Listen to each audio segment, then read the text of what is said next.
Querétaro 24/7 Noticias.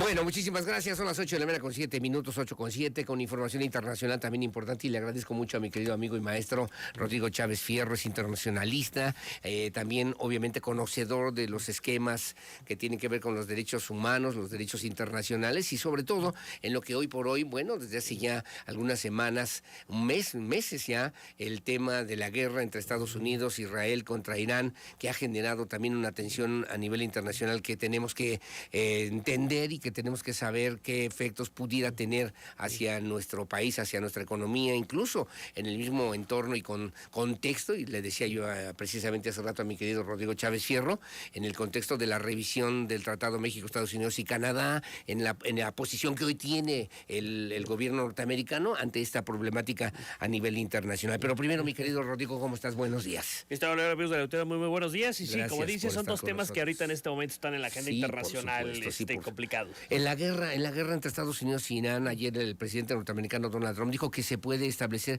es mucho bla bla bla, pero una tregua, alargar un poquito la tregua hasta que se pueda reabrir o se puedan definir cómo va a quedar la relación en el estrecho de Hormuz. Ahí lo primero que hay que señalar, mi querido Aurelio, es la problemática de que Donald Trump tiene que justificar que va a conseguir un mejor acuerdo de lo que Irán ya había ofrecido a febrero, poquito antes del inicio de la guerra, ¿no? Es decir, Donald Trump no puede aceptar unas condiciones que sean iguales o menores de las que ya tenía sobre la mesa. El reto es doble. Para poder justificar todo el tema del uso de la fuerza en contra de Irán. Y ahí es donde se está empantanando el tema, porque son varias cuestiones que Donald Trump está pidiendo. Uno, el cese de enriquecimiento de uranio por parte de Irán. Uh-huh. Dos, la reducción de su capacidad de misiles balísticos. Tres, dejar de apoyar a las milicias de Hezbollah en Líbano, de Hamas en Palestina. Uh-huh. Y cuatro, la liberación del estrecho de Hormuz. Entonces, ahí está complicado porque Irán entiende que para su propia supervivencia necesita como que tener ahí su arma nuclear. Sí. Obviamente no quiere reducir el tema de sus misiles balísticos. No puede dejar solo a Hezbollah, por ejemplo, que inmediatamente empezó a atacar a es parte de su esencia, de su cultura histórica. No, y es parte de esta red de apoyo que tiene de influencia. Y además un tema que antes no estaba sobre la mesa, que era Irán no cobraba por el paso del estrecho de Hormuz. Ahora Irán lo pone sobre la mesa también para justificar de que tiene que necesitar dinero para reconstruir todo el tema que de los daños que ha tenido en su infraestructura. Entonces el tema es que ahorita estamos empantanados con esas cuatro cuestiones que no parece ser que podamos encontrar, digamos, una solución a corto plazo. Ahorita está nuevamente en las negociaciones en Pakistán, entre Irán y Estados Unidos, pero esos son los cuatro grandes temas que están sobre la mesa, que vamos a ver cuáles son las concesiones que puede hacer uno y otro bando. Pero nuevamente, por un lado, paradójicamente, Irán no tiene presión por el tiempo, en el sentido de que no tiene un proceso electoral en puerta, ni que la gente le vaya a votar en contra, mientras que Estados Unidos tiene unas elecciones intermedias en noviembre, donde la gente le puede pasar la factura a Donald Trump, y Donald Trump tiene que salir victorioso, digamos, de esta intervención. El problema es que en Estados Unidos, en México, en el mundo en general, estamos viendo ya el impacto de este conflicto con un aumento en los precios de los combustibles, de la inflación, y esto obviamente pasa al bolsillo de los electores. Ha sido muy difícil el tema de entender un poquito cómo sería la idiosincrasia del señor Donald Trump, cuando decía en un minuto los destrozo, hoy mismo podemos una civilización entera, ¿no? Sí, en un día nosotros seríamos capaces. Pero creo que está en una trampa, creo que está en un pantano, y de repente pareciera que el señor Donald Trump no encuentra la salida, o para que él pueda resolver esta situación, y se puede elegir como entre comillas, y lo pongo con todas las consideraciones, como si fuera a pacificar el mundo cuando ha generado estos conflictos de violencia. Claro, esa es la problemática, porque él fue muy crítico del acuerdo de Obama con Irán, en el que junto con varios países se habían logrado un pacto. Estados Unidos se salió de ese pacto, lo ha criticado muchísimo. El problema es que tiene precisamente la parte de que no sabe Trump cómo vender como un triunfo esta intervención es que tiene que conseguir resultados que sean mejores de los que ya tenían, ¿no? Si no, obviamente sería un mensaje desastroso. Y con estos cuatro temas, con esos cuatro temas pues parece complicado que pueda a corto plazo obtener una victoria, por lo menos a su electorado, por lo menos el discurso. Digo, seguramente el señor saldrá y dirá lo que quiera, pero tenemos esa problemática de cómo va a poder vender esta supuesta victoria de Estados Unidos en Irán, cuando el régimen de Irán lo que le apuesta es a su propia supervivencia. Irán, mientras el régimen pueda seguir gobernando, pues él va a alargar lo más. Un fenómeno parecido a lo que pasó con Vietnam, ¿no? En algún momento en la historia de las guerras norteamericanas. Sí, esta problemática de la extensión de los conflictos que pasó en Irak, pasó en Afganistán, pasó desde luego en Vietnam, y eso pesa mucho en el imaginario estadounidense, ¿no? Norteamericana. Este tema de no quieren estar en conflictos largos. ¿Qué papel juega ahí Israel? Obviamente juega una parte muy importante, pero él también es parte de ese conflicto. ¿Qué papel juega como para que puedan resolver, atender,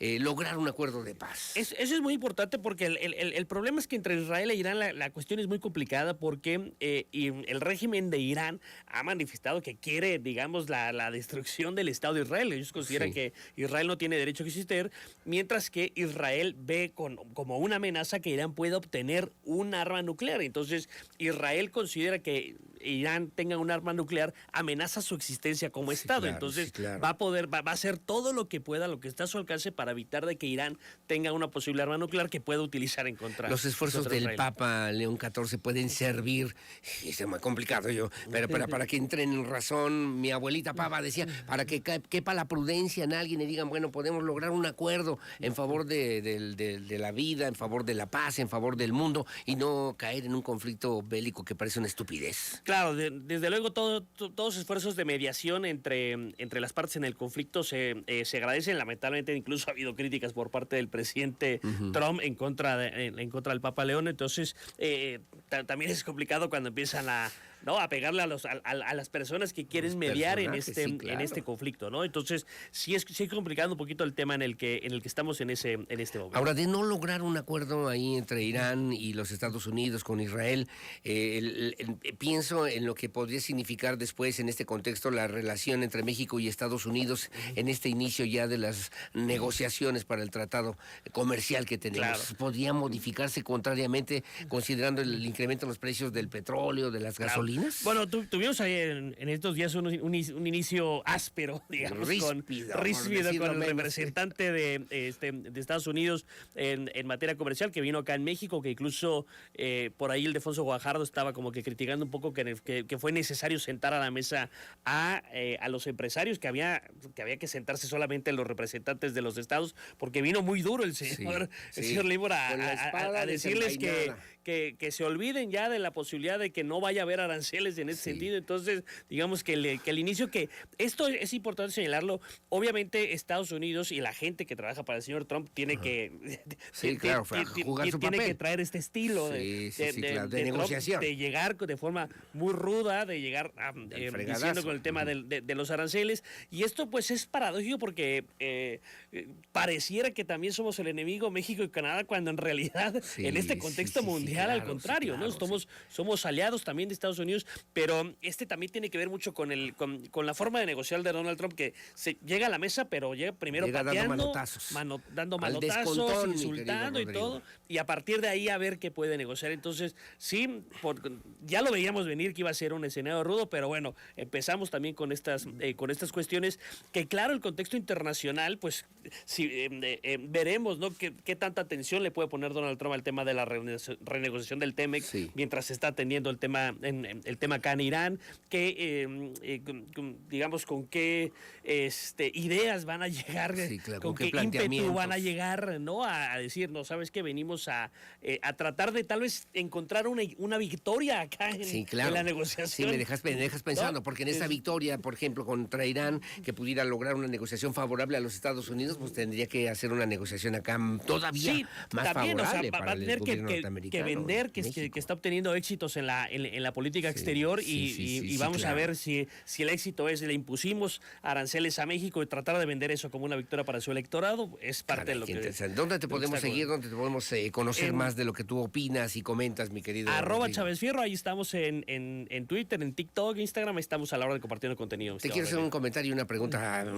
El tema de Marcelo Ebrard, el hijo en la embajada de la Gran Bretaña, si es una violación a la normatividad internacional, si es una violación, es un abuso también de lo que tiene que ver con el uso de los recursos públicos del gobierno federal, del gobierno de México, en un tema de esa naturaleza. Bueno, el tema de un papá que quiso cuidar a su nene. El tema de la normatividad internacional no es que haya una prohibición, sino más bien es un tema de uso indebido de recursos públicos. ¿No? Es un poco ahí la cuestión que bueno, no era lo conveniente haber tenido.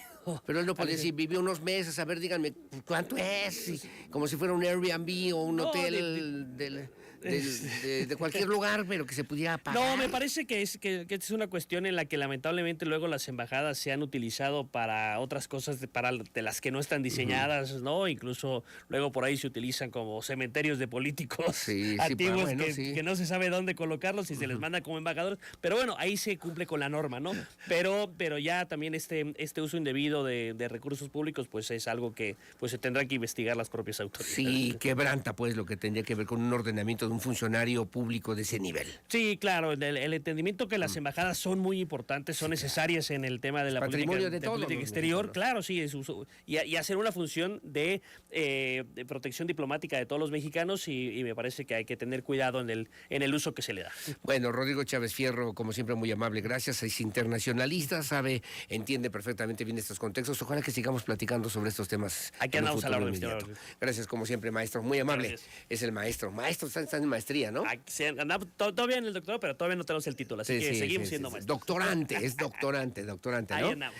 Gracias, como siempre, mi querido Rodrigo Chávez Fierro, que tengas buen día, son las 8:19 de la mañana, hacemos una pausa, su opinión siempre la más importante aquí en Radar News, primera emisión, volvemos.